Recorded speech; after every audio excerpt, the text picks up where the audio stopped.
오늘은 예레미야 40장 1절에서 6절 본문으로 아침 메시지를 나누겠습니다. 오늘 본문을 통해서 저는 여러분들에게 하나의 거룩한 도전을 좀 던지려고 합니다. 오늘 내용에 보면 이제 예레미야가 바벨론의 포로로 잡혀가는 그 와중에 하나님께서 바벨론 왕의 마음을 감동시키셨고 또 바벨론의 사령관 느부사라단에 의해서 이제 예레미야에게 자유가 주어지는 대목입니다. 바벨론의 사령관이 예레미야에게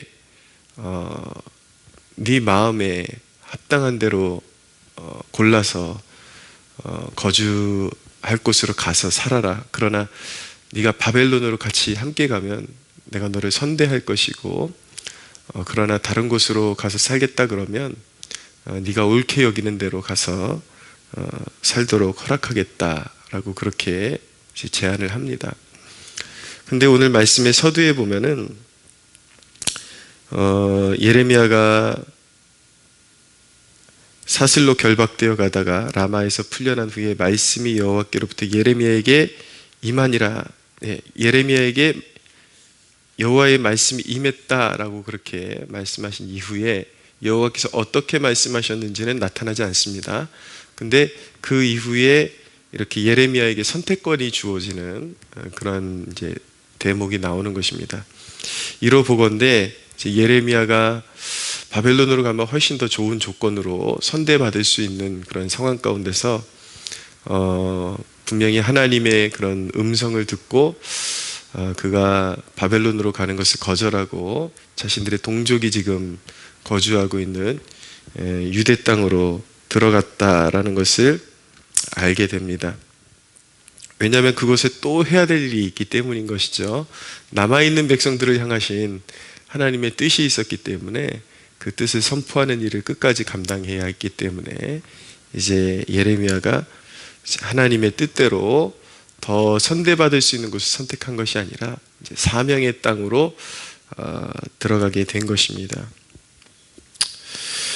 쉽게 말씀드리면 예레미야의 삶은 나의 꿈이 아닌 부르심의 자리에 서 있는 것입니다. 저는 오늘 여러분들에게 이 예레미야의 삶을 묵상하면서 한 가지의 좀 거룩한 도전을 드리고 싶은데, 이전에 저희 가정에도 그런 일이 있었습니다. 제가 신대원을 다니면서 그리고 졸업하면서 계속해서 대형교회를 이제 섬겼고 대형교회에서 교육전도사와 전임전도사 시절을 보냈기 때문에 굉장히 좋은 조건에서 사역을 했습니다. 하겠다 그러면 모든 제반이 다 받쳐지고 또 인력적인 그런 자원이 풍부하기 때문에 무엇이든지 그냥 계획하면 이루어지는 그런 교회에서 사역을 했죠. 참 보람있고 행복한 시간들이었습니다. 근데 그때 이제 제 아내와 의논을 하면서 전임 전도사 이후로는 우리 큰 교회에 그런 어떤 지원하거나 원서를 넣지 맙시다. 하나님께서 우리에게 주신 좋은 은사들이 있는데 좀 그때만 해도 이렇게 지금도 그렇지만 특별히 청년들에 대한 마음, 그 애착이 제 마음 가운데 있었기 때문에 그런 어떤 청년 사역이 허물어져 있는 교회나 이렇게 다시 일으켜야 되는 그런 부서가 있는 교회, 그런 데 가서 우리에게 주신 은사들을 그냥 좋은 곳에서만 이렇게 보내지 말고 그냥 진짜 필요한 곳에 가서 사용하고 그렇게 허물어진 곳을 일으키는 그런 사역을 감당하자고 그렇게 결단을 했거든요. 그래서 그 이후로는 나름대로 정말 필요한 사역지를 찾으려고 노력했고 또 그런 것의 일환으로 이제 개척이 이루어진 것이기도 합니다. 뭐 말하자면 길지만 제가 청년 시절부터 개척에 대한 꿈을 가지고 있었기도 하지만 어떤 그런 정말 필요한 것에 가서 사역하겠다라는 그런 이제 의지를 가지고 이렇게 사역지를 선택했는데 그게 생각보다 참 어려운 일이 많았습니다. 정말 척박한 땅에 가서 씨를 뿌리고 거기서 경작을 한다라는 것이 당연한 일이지만 그만큼 힘든 일들이 너무나도 많았죠. 이렇게 하나님만 바라보고 심었으면 결실이 그만한 결실이 있거나 어떤 그래도 격려를 받거나 그런 일이 있어야 되는데 전혀 그런 일이 없으니까 당연한 것이지만 그것이 우리에게 또 굉장히 헤쳐나가기 버거운 일로 실제적인 체감으로 와닿기도 했지만 분명한 것은 저와 같은 그러한 어떤 결단을 가지고 도전하는 삶을 살아갈 것을 권유하고 싶은 것은 그 가운데서 정말 모든 것이 다 갖춰진 상황에서 사역할 때에 경험하지 못했던 하나님의 더 섬세하고 직접적인 인도, 하나님께로 더 가까이 들어가는 하나님과의 더 어떤 깊은 연합으로 이어지는 그런 축복을 누리게 되었거든요. 그래서 그런 과정 가운데 제가 누린 축복이 너무나도 크기 때문에 오늘 어쩌면 제가 여러분들에게 이런 도전을 드리는 것이 공허한 외침이 될 수도 있겠지만 혹시라도 하나님의 섭리 가운데 있을 누군가를 위해서 도전하고 싶습니다. 여러분 이제는 어떤 교회의 브랜드, 그런 어떤 교회의 명성, 교회의 이름, 그런 것 보고 그런 브랜드 아래 모이는 그런 영적인 허영을 버리십시오. 예컨대 여러분이 섬기는 교회에 여러분들이 어떤 반주하는 은사가 있다 치자고요. 그러면은 그곳에 반주자가 3명 있는데 정말 그 교회에서 필요한 반주자가 예를 들어서 2사람이라고 치면은 그래도 서로 교대하면서 7사람이 필요하다 그러면 그곳에서 그 유명한 곳에서 그리고 모든 것이 다 갖춰진 곳에서 어떻게 해서든 나도 이 자리에서 좀 인정받고 쓰임 받을 거야. 그러면서 마치 어떤 유명세를 타고자 하거나 아니면 나도 이렇게 그럴싸한 교회에서 정말 이런 자리까지 올라서 나도 번듯하게 그런 반주자가 되고 싶어. 그런 마음보다 그 교회에 이미 필요한 반주자의 인원수를 충족하고 있다면 성령이 주시는 감동대로 반주자가 없는 교회에 가서 섬기도록 하십시오. 그것이 훨씬 하나님께 영광이 되는 것입니다. 제가 지금 드리는 말씀은 여러분들에게 주어진 사명의 자리, 큰 교회라 그래서 무조건 떠나라 이런 말씀이 아니라 큰 교회라 할지라도 모든 것이 다 갖춰진 교회라 할지라도 사명자들이 필요하죠. 일꾼들이 필요합니다. 그 사명의 자리를 떠나라는 것이 아니라 여러분들의 존재감이 굳이 여러분들이 거기서 있지 않아도 되고 그리고 여러분들의 존재가 깊은 헌신에 있는 것도 아니고 그냥 달랑달랑 붙어있는 그런 존재와도 같은데 거기서 계속 나도 저렇게 인정받고 그럴 때까지 그냥 나 여기 있을 거야. 그런 식으로 있지 말고 사명지를 찾아가라는 그런 도전을 드리는 것입니다. 신앙생활하면서 교회를 카페드나 드는 수준으로 주일날 가서 같이 아는 사람들하고 차 한잔 마시고 이런 수준으로 신앙생활하지 마시고 필요한 곳에 가서 예배자가 되고 거기에 소중한 물질을 들여서 헌금하고 교회 성장의 미랄이 되도록 하십시오. 꼭 필요한 존재가 되십시오. 외진 곳에 이제 알아주는 교회가 아니라 외진 곳에 정말 필요한 곳에 그런 교회에 가서 신앙생활하게 되면 얻는 유익이 무엇인가?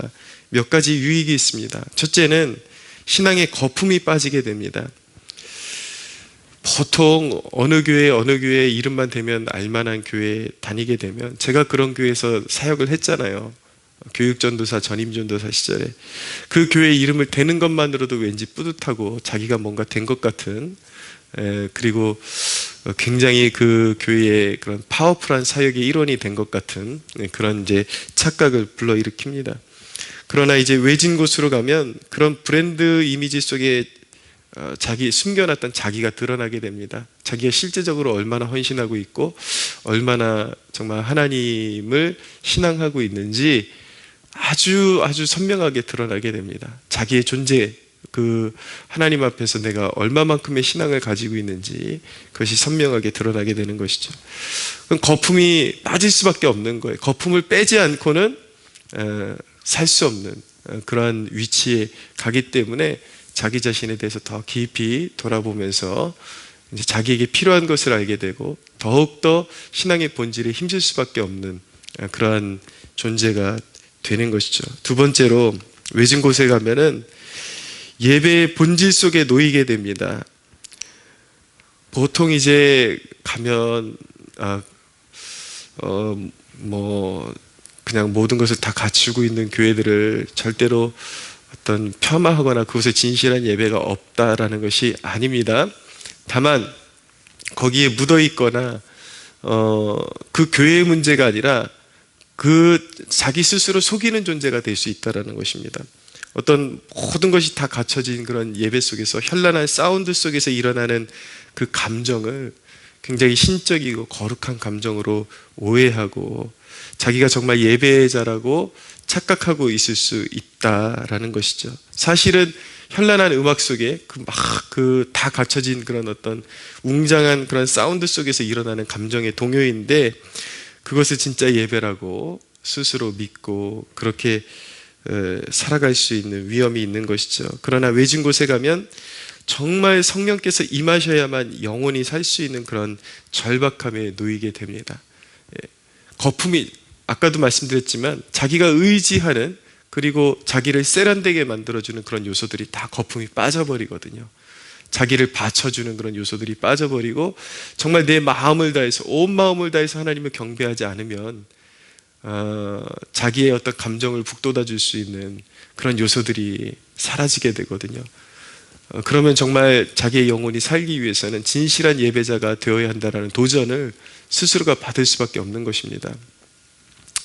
여러분들이 진짜 예배자라면 제가 자주 강조하던 것이 있는데 물론 자기 체질에 맞는 예배의 스타일은 분명히 있어요. 그러나 여러분들이 진짜 예배자라면 아주 현대적인 감각을 가진 세련된 그런 음악이 있는 교회에서 예배 드리는 것과 아주 아무것도 갖추지 않은 정말 기타 하나 없는 반주 하나 없는 그곳에서도 동일한 감동이 일어나야 진짜 예배인 것입니다. 진짜 여러분들이 예배자라는 인증이 서는 것입니다. 뭐 좀 갖춰진 것 없고 좀 스타일이 다르거나 아니면 너무나도 빈약한 곳에서는 전혀 감동이 일어나지 않는데 사운드가 풍부한 곳에 가면 감동이 일어나요. 그거는 감정의 동요인 것이지 전혀 예배하고 있는 것이 아닌 것입니다. 그러나 성령이 임재하시고 그 만지심을 느끼고 내 안에 정말 상한 심령, 갈급한 심령이 있다면 아무것도 없는 그런 광야와 같은 곳에서도 진짜 예배가 일어나요. 마음이 뜨거워지고 그 구속의 은혜에 복받쳐 오르고 눈물이 흐르고 진정한 찬양이 일어나고 진정한 기도가 일어날 수밖에 없는 것이죠. 여러분들이 신앙 성장을 원한다면 이런 예배의 본질 속에 여러분들을 두는 것이 여러분들의 일생에 가장 훨씬 큰 도움이 될 수 있다는 것을 기억할 수 있어야 합니다. 세 번째로 외진 곳에 가면 신앙의 구경꾼이 아니라 필수 장기가 되게 됩니다. 그러니까 우리 육신의 그런 장기들이나 그런 신체의 구성 요소들 중에 조금 베어지고 떼어져도 그냥 살아가는데 지장이 없는 그런 부분이 있는 반면에 이 심장과 같이 그것이 없으면 살 수 없는 그런 장기들, 필수 장기들이 있습니다. 그것처럼 외진 곳에 가면은 그냥 그것의 존재함으로 인해서 필수 장기가 될 수밖에 없는, 그냥 묻어갈 수 없고 그냥 어디 뒤에 숨어서 신앙생활할 수 없는 그런 존재가 될 수밖에 없기 때문에 자기 자신을 깨우는데 너무나도 그 도움이 되고 그렇게 너무나도 여러분들에게 정말 큰 유익을 줄 수밖에 없는 상황이 될 수밖에 없다라는 것입니다. 곁들여서 말씀드리면 이런 어떤 작은 교회에 가면 사람들이 오해하는 것이 막 되게 어디 숨을 곳 하나 없고 막 정말 죽어라고 헌신해야 되는 것 아닌가. 저희 교회를 그냥 현실적으로 말씀드리면 예배 외에는 그렇게 힘쓰는 것이 없습니다. 그러니까 작은 교회 가면은 그런 어떤 막 버려놓은 일들이 있는 것이 아니기 때문에 그저 본질에 힘쓸 수밖에 없어요. 그냥 예배하고 기도에 힘쓰고 그런 상황 가운데 놓일 수밖에 없는 것이죠. 그리고 목회자와 그리고 이렇게 목회자의 직접적인 그런 어떤 교제 속에서 그렇게 양육받을 수 있는 더 좋은 기회가 열릴 수 있다는 것을 알기 원합니다. 건강한 교회의 모습은 어떤 모습이냐면 만약에 10명의 열심히 있는 그런 멤버가 있다고 치자고요. 그러면은 그곳에서 또 열심히 있는 10명의 멤버가 파생을 해서 계속해서 그 열심히 있는 멤버들이 세포 분열하듯이 그렇게 되어야 정상이고 건강한 교회인 것입니다. 그러나 오늘날 교회 구성원들의 모습을 보면은 마치 열심히 있는 10명의 그 그룹에 계속해서 살이 붙고 살이 붙다 못해서 비계덩어리가 되어버린, 그래서 그 소중한 그런 인격적인 존재가 거기서 중요한 장기로서의 역할을 하지 못하고 그냥 떼어버려도 필요 없는, 전혀 상관없는 그런 비계덩어리의 일부분이 되어 있는 그런 모습이 아닌가 싶습니다. 예를 들어서 1000명이 붙어 있는 것 같은데 그 중에 살아있는 멤버는 10명밖에 없는 그러한 모습으로 교회가 지금 커지고 있는 모습이죠. 사랑하는 여러분, 도전합니다. 어디에서든지 비계덩어리와 같은 여러분들의 신앙에 계속 숨어서 교회 다니고 어디 그냥 뒤에 그냥 끄트머리에 있다가 그냥 주일 예배 한번 드리고 전혀 하나님 나라에도 존재감 없고 자기 스스로에게도 존재감 없는 그런 위치에 서 있지 말고 가서 살아있는 존재가 되십시오. 어디든지 필요 없는 존재로 머무는 것을 만족하고 거기에 머무르지 마시고 여러분들이 필요로 하는 곳에 가서 필요한 존재가 되어서 사명 감당하는 그런 살아있는 존재가, 살아있는 세포가 되려고 노력하십시오. 그러나 한 가지 조언만 드리고 말씀을 마치겠습니다. 이건 실제적인 조언입니다. 저를 비롯해서 주위에 그런 어떤 작은 교회 목회자들이 하소연하는 그런 이제 내용을 통해서 여러분들에게 좀 알려드리고자 하는 것은 무엇이냐면, 혹여라도 여러분들이 작은 교회에 가서 섬길 때는 항상 여러분들을 오픈해 놓고 혹시 제가 섬길 수 있는 것은 뭐가 있습니까? 여러분들을 교회가 마음껏 사용할 수 있도록 오픈해 주는 그런 마인드를 가지십시오. 이런 얘기를 왜 드리냐면, 어떤 경우에는 지나친 열심이 교회에 오히려 폐해를 가져다 주기 때문인 것입니다. 교회의 스타일과 교회가 필요로 하는 것과는 전혀 다른 마인드를 가지고 와서 내가 이 교회에서 이 교회는 이런 거 안 합니까? 이 교회는 이런 거 해야 되지 않습니까? 그러면서 계속 어떤 교회의 방향성과 뜻과 전혀 맞지 않게, 그리고 목사님들 하소연하는 것을 보면은 전혀 영적으로 준비되지 않은 사람이 교회의 어떤 중요한 그런 직책을 맡아가지고 자기가 그것을 꼭 하겠다고 고집을 부릴 때에 오히려 그것이 도움이 되는 것이 아니라 교회에 굉장한 위기가 되게 만들고 목회를 힘들게 만드는 그러한 이제 요소가 될 수 있기 때문에 항상 가면 그 교회가 어떤 교회인지 먼저 잘 파악하고 교회가 필요로 하는 것이 무엇인지를 파악하고 교회의 목회자의 마인드가 무엇인지를 파악하고 자기가 정말 도움이 될 수 있는 것이 무엇인지 말씀해 주십시오. 이런 식으로 접근해야지, 교회가 필요로 하지 않은 것에 대해서 앞서가면서 자기가 자꾸 일을 벌이려고 하면은 작은 교회는 굉장한 그런 어떤 스트레스를 안겨줄 수밖에 없는 그런 이제 존재가 되는 것입니다.